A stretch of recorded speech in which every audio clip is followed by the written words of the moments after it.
إن الحمد لله نحمده ونستعينه ونستغفره ونؤمن به ونتوكل عليه ونعوذ بالله من شرور أنفسنا وسيئات أعمالنا من يهده الله فلا مضل له ومن يضلل فلا هادي له وأشهد أن لا إله إلا الله وحده لا شريك له وأشهد أن محمدًا عبده ورسوله أرسله بالحق بشيرا ونذيرا وداعيا إلى الله بإذنه وسراجا منيرا فقد قال الله تعالى في القرآن العظيم والفرقان المجيد أعوذ بالله من الشيطان الرجيم بسم الله الرحمن الرحيم يا أيها الناس اتقوا ربكم الذي خلقكم من نفس واحدة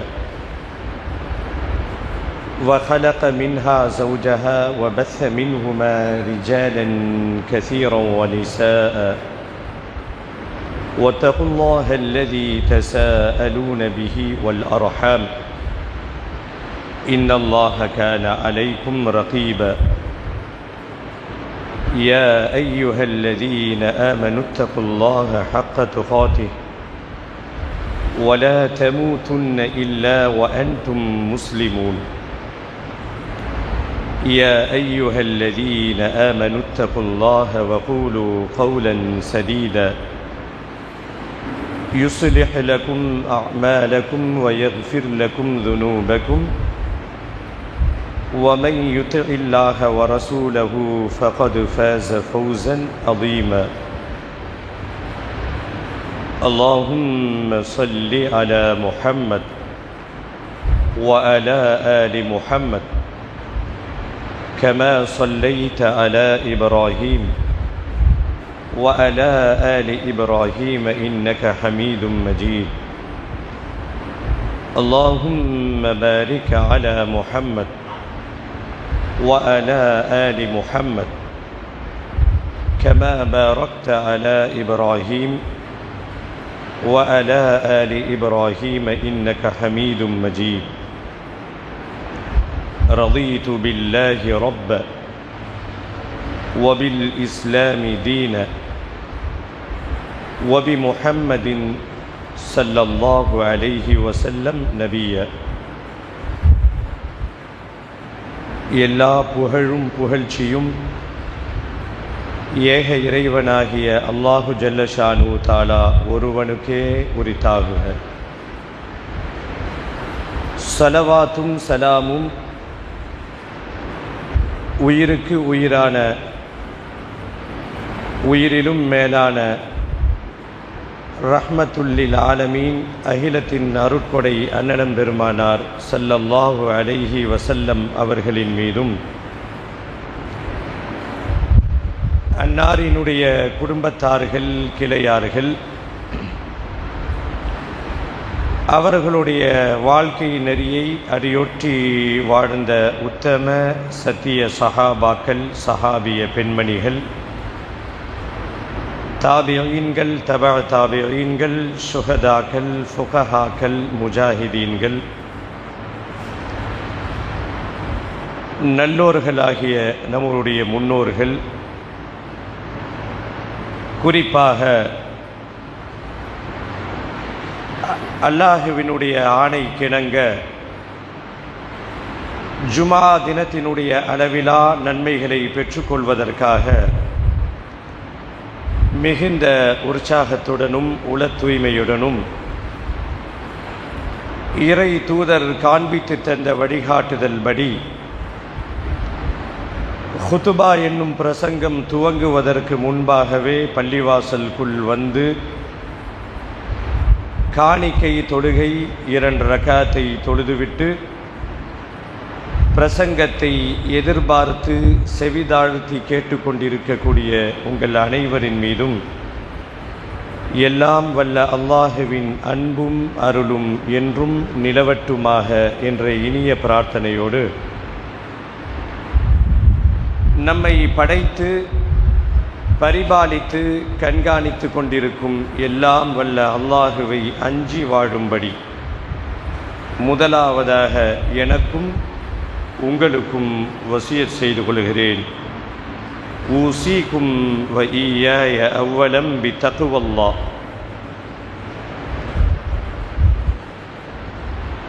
அன்பிற்கினிய பெரியோர்களே, சகோதர சகோதரிகளே, சிறார்களே, இளைஞர்களே, அல்லாஹு ஜல்ல ஷானு தஆலா அல் குர்ஆனில் நபிகள் நாயகம் ஸல்லல்லாஹு அலைஹி வஸல்லம் அவர்களின் சிறப்பு தன்மையாக அல் குர்ஆனில் குறிப்பிடுவது அவர்களுடைய நற்குணங்களைத்தான். பல்வேறு நபிமார்களுடைய சிறப்பு தன்மைகளை புகழ்ந்து பேசும் குர்ஆன் நபி ஸல்லல்லாஹு அலைஹி வஸல்லம் அவர்களுக்கு அவர்களுடைய நல்ல குணத்தை தான் மிக சிறப்பான பண்பாக குர்ஆன் பட்டியலிடுகிறது.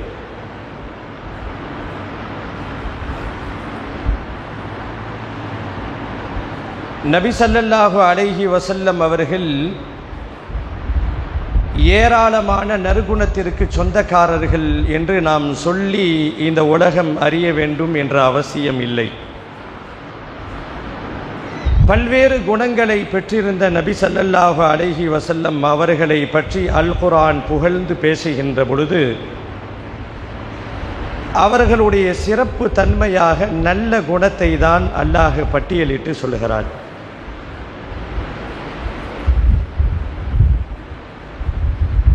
அல் குர்ஆனினுடைய தொடர்பிலே இருந்தவர்களுக்கு தெரியும்,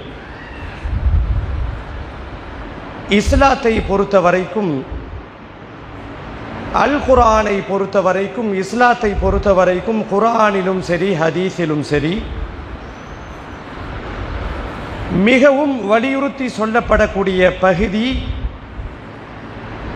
நம் வாழ்வின் நல்லொழுக்கங்களைத்தான் அல் குர்ஆன் மிகவும் வலியுறுத்தி சொல்லுகிறது.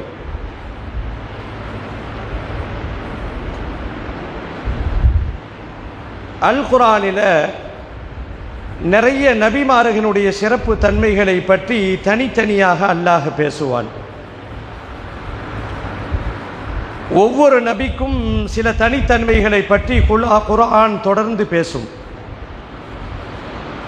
இப்ராஹிம் நபியை பற்றி பேசுகின்ற பொழுது இப்ராஹிம் நபியினுடைய விருந்தோம்பலை பற்றி குர்ஆன் பேசும்.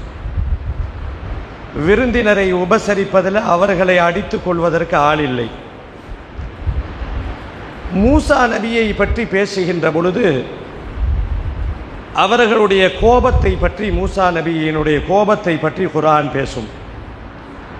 அய்யூப் நபியினுடைய பொறுமை, இப்ராஹிம் நபியினுடைய தியாகம் விருந்தோம்பல், மூசா நபியினுடைய கோபம் சீற்றம், சுலைமான் நபியினுடைய அரசாட்சி, இப்படி தனியாக எல்லா நபிமார்களுடைய சிறப்பு தன்மைகளை பேசுகின்ற அதே வேளையில்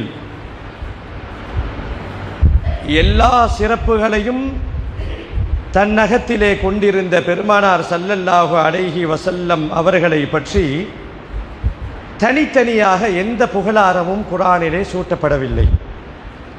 பெருமானார் ஸல்லல்லாஹு அலைஹி வஸல்லம் அவர்கள் அமைதியின் மறு உருவம், இரக்கத்தன்மை, இப்படி எல்லா குணங்களுக்கும் சொந்தக்காரர்களாக இருந்த பெருமானார் அவர்களை பற்றி குர்ஆன் ஒரே ஒரு வார்த்தையில் மொத்தமாக சொல்லிவிடுகிறது. குர்ஆனிலே அல்லாஹ் சொல்லுவான், وَإِنَّكَ لَعَلَى خُلُقٍ عَظِيمٍ. நபியே, நீர் உயர்ந்த நற்குணத்தில் இருக்கிறீர் என்று குர்ஆன் சொல்லும். இந்த வசனத்தின் வாயிலாக இந்த உலகத்திற்கு குர்ஆன் சொல்லக்கூடிய மெசேஜ் என்ன கருத்து அப்படின்னா, உங்களுடைய வணக்க வழிபாடுகளில் கொஞ்சம் குறைவு இருக்கலாம், நிறைவு இருக்கலாம், பரவாயில்லை, அதை அல்லாஹ் பார்த்து கொள்ளுவான். உங்களுடைய கல்வியிலே சில குறைகள் இருக்கலாம், மேம்பட்டு இருக்கலாம் அல்லது குறைந்து இருக்கலாம், அதை பற்றி கவலை இல்லை. ஆனால் ஒழுக்கத்தில் எந்த குறையும் இருக்கக்கூடாது, ஒழுக்கம் கெட்டவர்களாக முஸ்லிம்கள் இருக்கக்கூடாது என்று குர்ஆன் பேசுகிறது. நிறைய படித்திருக்கிறார், சிறந்த கல்விமானாக இருக்கிறார். ஏபிசியினுடைய எல்லா எழுத்துக்களில் பாதி எழுத்து படிப்புக்கு பின்னாடி இருக்கு.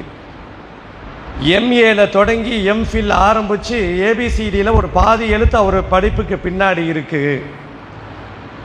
நல்லொழுக்கம் போதிக்கப்படாத காரணத்தினாலே நாம் பார்த்திருப்போம் வேடிக்கையான காட்சி. ஃபேண்ட் இன் பண்ணியிருப்பார், காஸ்ட்லியான ஷூ, டை எல்லாம் அணிந்திருப்பார். நல்லொழுக்கம் போதிக்கப்படாத காரணத்தினால நின்று கொண்டு சிறுநீர் கழிப்பார்கள், நாம் பார்த்துருப்போம். நல்ல காஸ்ட்லியான ஷர்ட்டு, காலில் ஷூ மட்டும் பல ஆயிரம், அவருடைய பேருக்கு பின்னாடி பட்டங்கள் நீண்டு கொண்டே இருக்கும், எல்லாம் இருக்கு, சிறந்த கல்விமான் தான். இருந்தாலும் சாதாரண சிறுநீர் கழிக்கக்கூடிய ஒழுக்கம் கூட தெரியாதவர்கள் இன்றைக்கு உலகம் முழுக்க இருக்கிறார்கள். சிறந்த கல்விமானாக இருக்கலாம், ஒழுக்கம் இல்லை என்று சொன்னால் அந்த கல்வியினால எந்த பெருமையும் இல்லை. மிகப்பெரிய பணக்காரனாக இருக்கலாம், நிறைய வசதி வாய்ப்புக்கு சொந்தக்காரனாக இருக்கலாம், அவனிடத்தில் ஒழுக்கம் இல்லை என்று சொன்னால் பணத்திற்கு மதிப்பு இல்லை. கல்வியாளராக இருக்கலாம், ஒழுக்கம் இல்லாட்டி கல்விக்கு மதிப்பு இல்லை. பணக்காரனாக இருக்கலாம், ஒழுக்கம் இல்லை என்று சொன்னால் பணத்திற்கு மதிப்பு இல்லை. பெரிய பெரிய பதவியிலே பொறுப்புகளிலே இருக்கலாம், ஒழுக்கம் இல்லை என்று சொன்னால் அந்த பதவிக்கு மதிப்பு இல்லை. ஆக ஒரு மனிதனை அலங்கரிப்பது அவனுடைய நல்லொழுக்கங்கள் என்று இஸ்லாம் வலியுறுத்தி சொல்லுகிறது.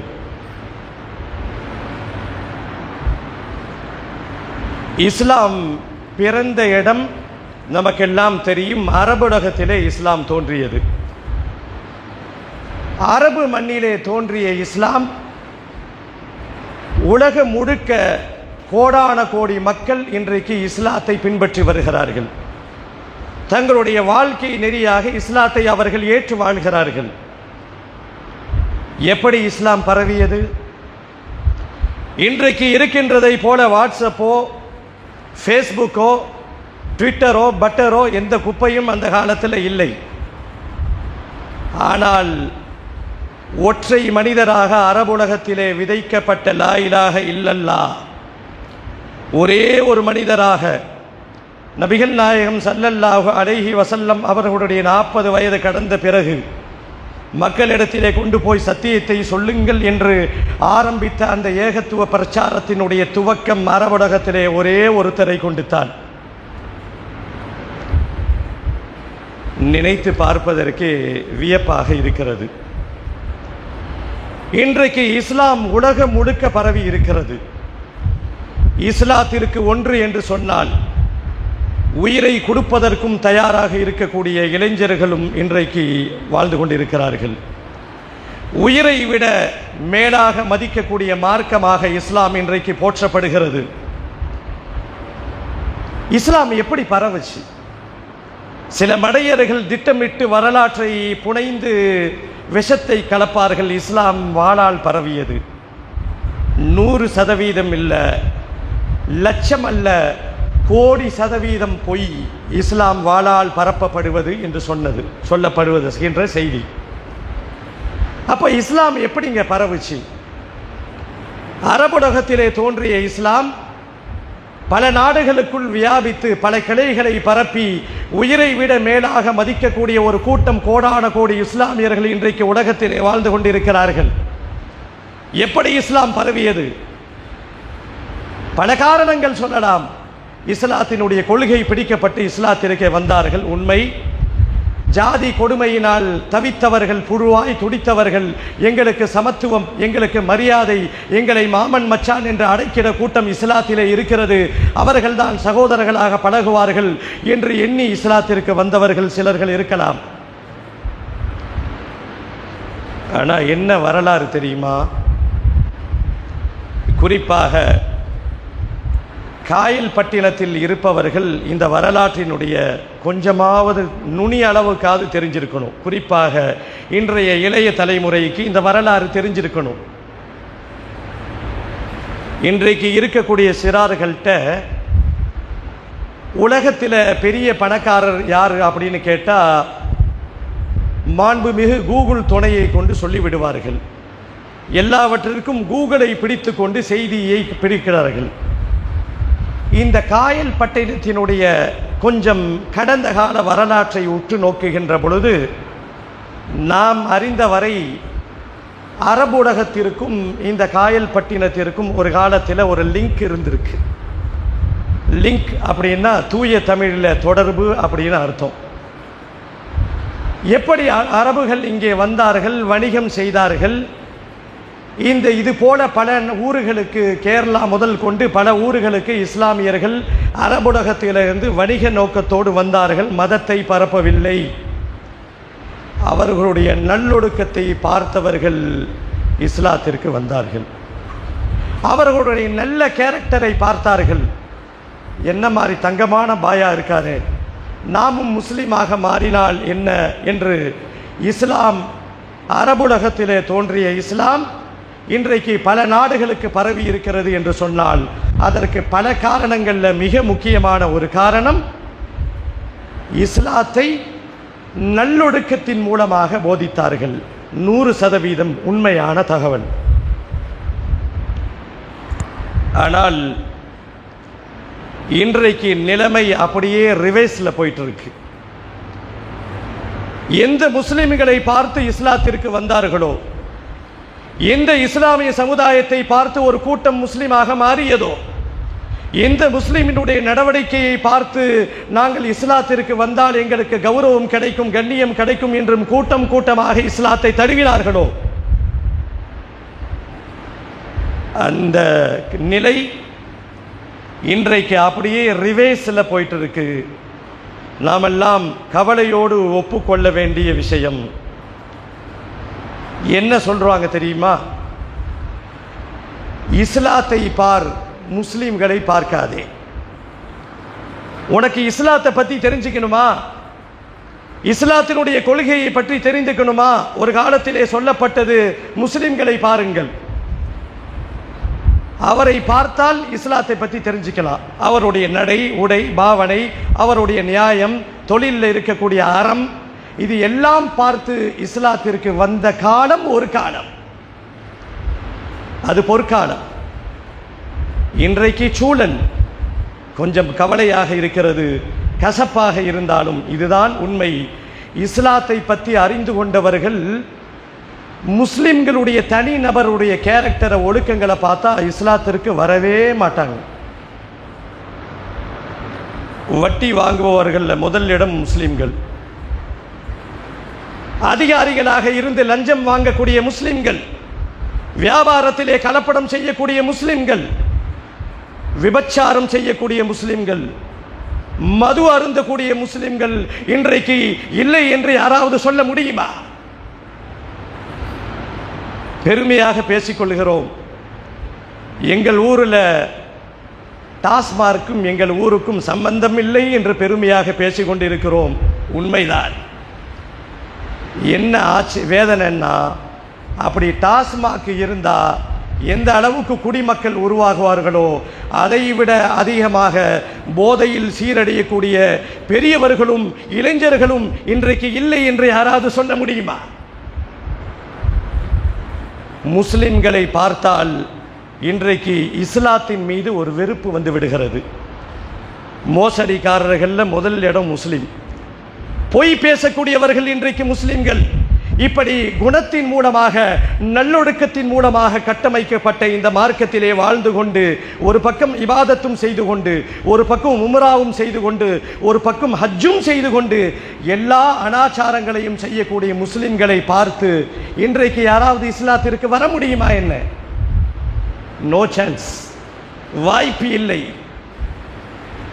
நாம் வாழக்கூடிய இதே காயல்பட்டினம் எத்தனை பேத்துக்கு தெரியும் தெரியல.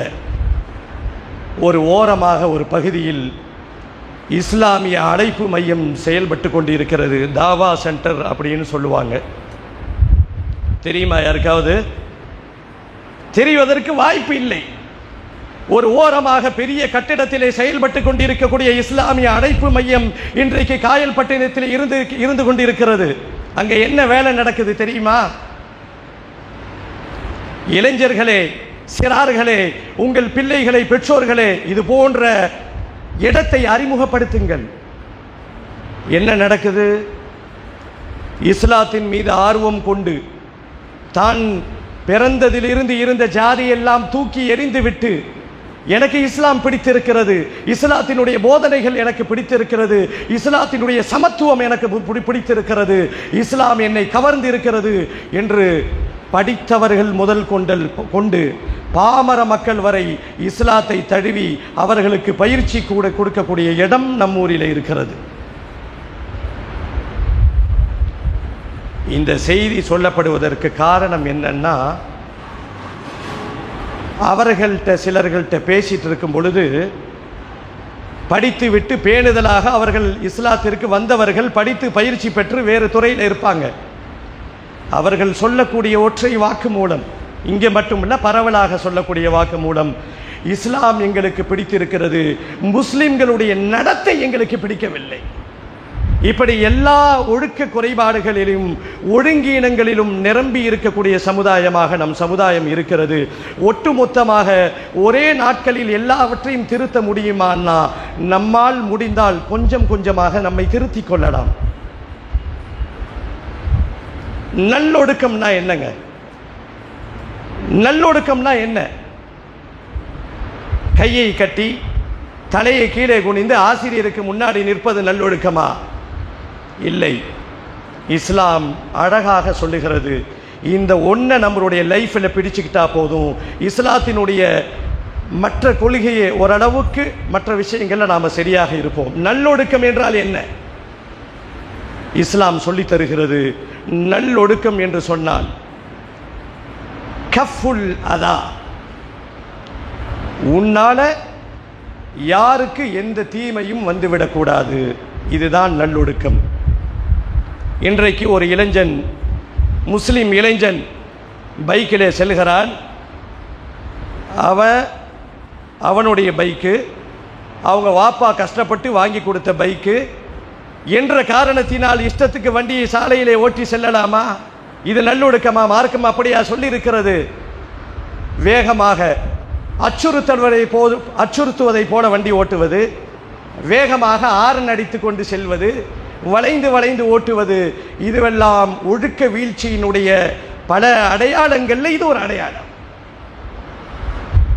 அதே மாதிரி இந்த காயல்பட்டினம் முழுக்க எல்லோருக்கும் இந்த விஷயம் போய் சேர வேண்டும். இனிமேல் இந்த விஷயத்தை தயவு செய்து நடக்காமல் இருந்தால் ரொம்ப நல்லது. இங்கே என்ன நடக்கிறது? ஒரு கல்யாணம் நடக்கிறது அப்படின்னு சொன்னால் தெருக்களை அடைத்து விடுகிறார்கள். அனுபவித்தவர்களுக்கு தெரியும். ஒரு தெருவில் ஒரு கல்யாணம் நடக்குது அப்படின்னா இந்த தெரு உங்களுக்கு சொந்தமானது அல்ல. மார்க்கம் சொல்லுகிறது கஃபுல் அதா, உன்னால் யாருக்கும் எந்த தீமையும் வந்து விடக்கூடாது.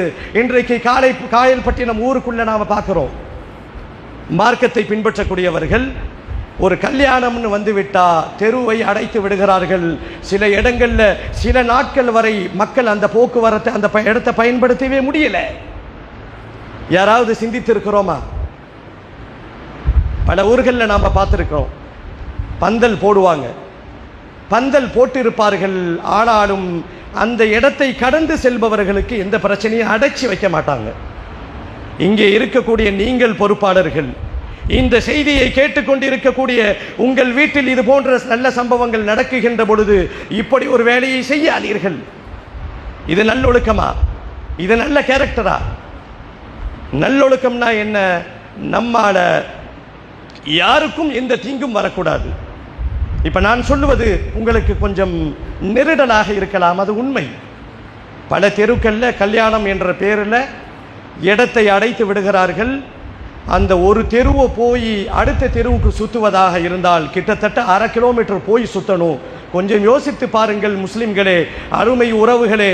அவசரமான மருத்துவ தேவைக்கு வருபவர்கள் இருப்பார்கள், நோய்க்கு மாத்திரை மருந்து வாங்குபவர்கள் இருப்பார்கள், ட்ரெயினை பிடிக்கணும், பஸ்ஸை பிடிக்கணும். இப்படி வந்தவங்களை இந்த சாலையை அடைத்து வைத்து விட்டு நாங்கள் கல்யாணம் செய்கிறோம், நீங்கள் கல்யாணம் செய்யுங்க, உங்கள் வீட்டு மகிழ்ச்சி, இதற்காக வேண்டி ஒட்டுமொத்த அந்த சாலையையும் அடைத்து வைப்பது என்பது இஸ்லாத்திற்கு புறம்பான செயல் என்பதை புரிந்து கொள்ள வேண்டும்.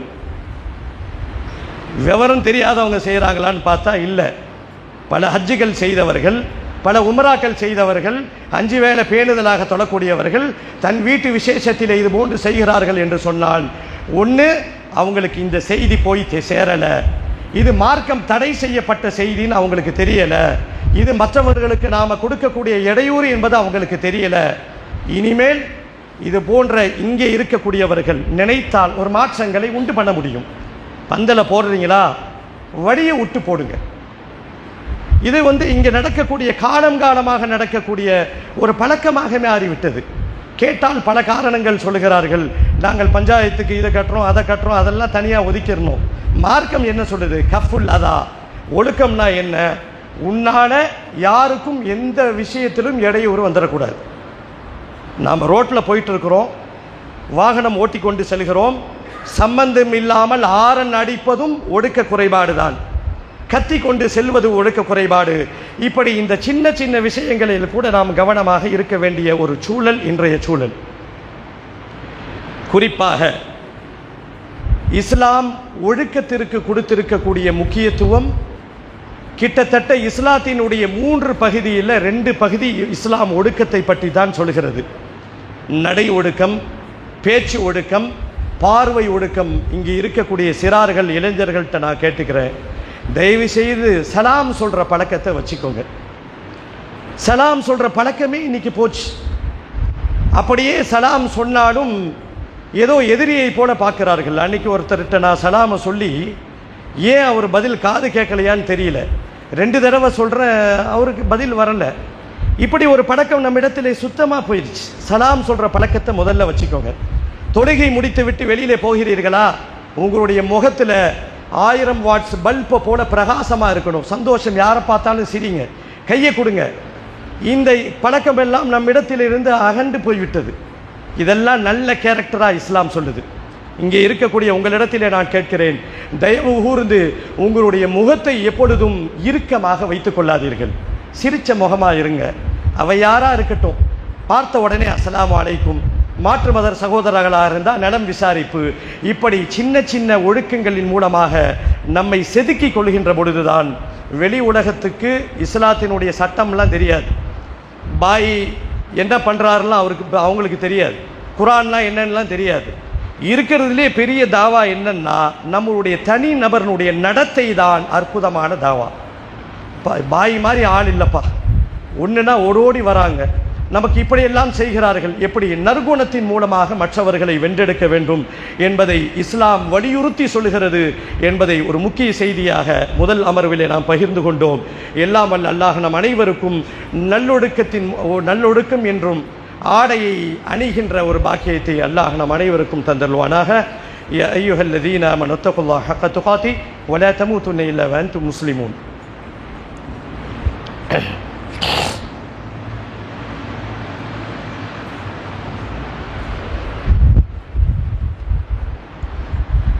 الحمد لله رب العالمين والصلاة والسلام على سيد الأنبياء والمرسلين وعلى آله وأصحابه أجمعين. கண்ணியத்திற்குரிய பெரியோர்களே, இன்றைய ஜும்மாவினுடைய முதல் பிரசங்கத்தில் நல்லொழுக்கம் போதிக்கும் இஸ்லாம், ஒழுக்க வீழ்ச்சியில் முஸ்லிம்கள் என்ற ஒரு தலைப்பை கருவாக கொண்டு நேரத்தின் அருமை கருதி மேலோட்டமாக சில செய்திகளை பகிர்ந்து கொண்டோம். இஸ்லாம், அரபுலகத்திலே தோன்றிய இஸ்லாமிய மார்க்கம் எல்லா நாடுகளிலும் இன்றைக்கு முஸ்லிம்கள் வாழ்கிறார்கள், ஓரிரை கொள்கையை உள்ளத்திலே சுமந்திருக்கிறார்கள் என்று சொன்னால், இஸ்லாம் பரவியதற்கு மிக முக்கியமான காரணம் இஸ்லாமியர்களுடைய நடத்தையை பார்த்துதான் இஸ்லாத்திற்கு நிறைய சகோதரர்கள் வந்திருக்கிறார்கள். இந்த வரலாறு கடந்த கால வரலாறு. நிகழ்கால வரலாறு கொஞ்சம் அப்படியே பின்னோக்கி செல்கிறது. நம்மளுடைய நடத்தை, நம்மளுடைய கேரக்டர், நம்மளுடைய பண்பாடு இவைகளெல்லாம் இன்றைக்கு ஒழுங்கீனமாக, ஒழுக்க குறைபாடாக இருக்கின்ற காரணத்தினால் இஸ்லாத்திற்கு நாம் அவப்பெயரை உண்டு பண்ணி கொடுக்கிறோம். நாம் ஒரு வேலையை செஞ்சிருவோம். நீங்கள் பத்திரிகையில் பார்த்துருப்பீங்க, ஒரு குற்றவாளி முஸ்லீமாக இருந்தால் அந்த பெயரை ரொம்ப அதிக அழுத்தமாக உச்சரிக்கப்படும். அப்போ நம்மளுடைய இஸ்லாத்தை பொறுத்த வரைக்கும் முஸ்லீம்கள் எல்லா வகையிலும் சுத்தமாக இருப்பார்கள் என்ற பெயரை நாம் சுமந்திருக்கிறோம். மார்க்கம் அப்படித்தான் நம்மை பக்குவப்படுத்தி இருக்கிறது.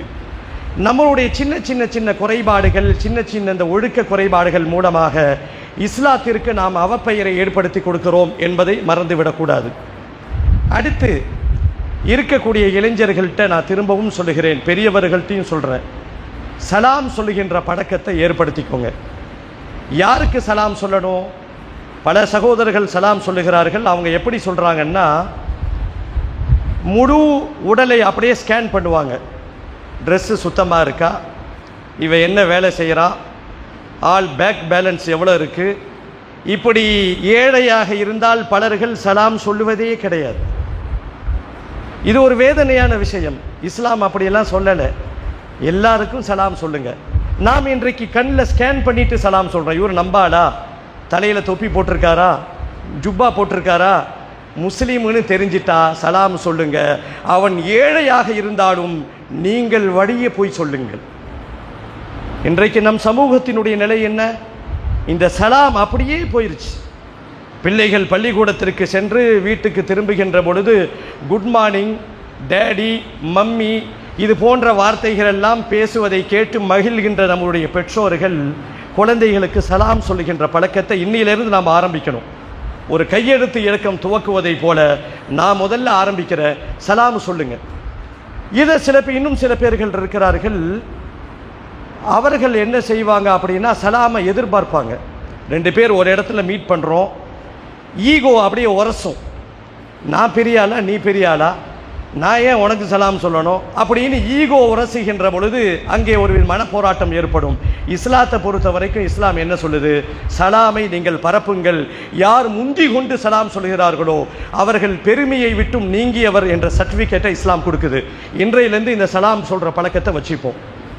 அடுத்து இந்த இஸ்லாமிய இளைஞர்கள்ட்ட நாம் குறிப்பாக இந்த பகுதிகளில் பார்த்தது, கைலியை தூக்கி முட்டிக்கு மேலே கட்டிக்கிறாங்க. ஒரு காலத்தில் முஸ்லீம்கள் இன்றைக்கும் கூட கைலியை முட்டிக்கு மேலே கட்டின வரலாறு இஸ்லாத்திலேயே கிடையாது. அப்படி யாராவது கட்டினாங்கன்னா நம் சமூகம் என்ன சொல்லணும்னா, அவனை மாதிரி கட்டியிருக்கிறான் பாருன்னு ஒரு காலத்தில் சொல்லும். இன்றைக்கு மற்றவர்கள் தெளிவடைந்து விட்டார்கள். ரொம்ப விளக்கி சொல்லணும்னு அவசியம் இல்லை. நம்மளுடைய முஸ்லீம்களில் இளைஞர்களை பார்க்கிறோம், கைலியை அப்படி தூக்கி முட்டிக்கு மேலே கட்டிக்கிட்டு ஜல்லிக்கட்டுக்கு இவர் போகிற மாதிரி ஏதோ ஒரு எந்த நேரமும் இப்படியே இருக்கிறாங்க. இது ஒழுக்க குறைபாடு. இதையும் அவசர காலமாக நீங்கள் இன்னிலிருந்து இதெல்லாம் விட்டுறணும். சலாம் சொல்லுங்க, ஆடை ஒழுக்கம், அதே மாதிரி பார்வை ஒழுக்கம். நிறைய இடத்துல என்ன நடக்குது? தெரு முனையிலே கூட்டமாக நின்று கொள்கிறார்கள். இந்த தெரு யாருக்கு சொந்தம்? எல்லோருக்கும் சொந்தம். வீட்டில் இருக்கக்கூடிய பெண்கள் வெளியில் வருவாங்க. மற்றவங்களுடைய பிரைவேசியை பாதிக்கிற மாதிரி எது நடந்தாலும் மார்க்கத்தை பொறுத்த வரைக்கும் அது தவறு தான். அதே கூட்டமாக ஒரு இடத்துல பெண்கள் நின்றால் நாம் இந்த சமூகம் என்ன சொல்லும்? கொஞ்சம் யோசிச்சு பாருங்க. ஒரு இடத்துல பசங்க இளைஞர்கள் நின்று அரட்டை அடிக்கிற மாதிரி ஒரு இடத்துல கூட்டமாக நின்று பெண்கள் பேசி கொண்டிருந்தால் இந்த சமூகம் என்ன சொல்லும்? அப்போ சட்டம் பெண்களுக்கு ஒன்று ஆண்களுக்கு ஒன்றா? இந்த கூட்டமாக நின்று கத்தம் போட்டு பேசுறது, தகாத இரட்டைய வசனங்களை பேசுறது, இது போன்ற ஒழுங்கீனங்கள் இன்றைய இளைஞர்களை அதிகமாக தாக்கி கொண்டிருக்கிறது என்பதையும் உங்களுடைய கவனத்திலே கொண்டு வருகிறேன். அல்லாஹ் நம் அனைவரையும் நல்லொழுக்கம் உள்ளவர்களாக மாற்று அருள் புரிவானாக. இனிமேல் இந்த ஜும்மாவில் இந்த செய்தியை கேட்டவர்கள் சலாத்தை நீங்கள் ஆரம்பிச்சிருங்க. ஏழையோ பணக்காரனோ, பெரியவனோ சின்னவனோ, சலாமை சொல்லுங்கள், ஒற்றுமையோடு வாழுங்கள், அல்லாஹினுடைய அருளை பெறுங்கள். எல்லாம் அல்லாஹ் நம் அனைவருக்கும் அந்த பாக்கியத்தை தந்தருவானாக. யா அய்யுஹல்லதீன ஆமனு தகுல்லாஹ ஹக்க துகாதிஹ் வலா தமூதுன்ன இல்லா வஅன்தும் முஸ்லிமூன்.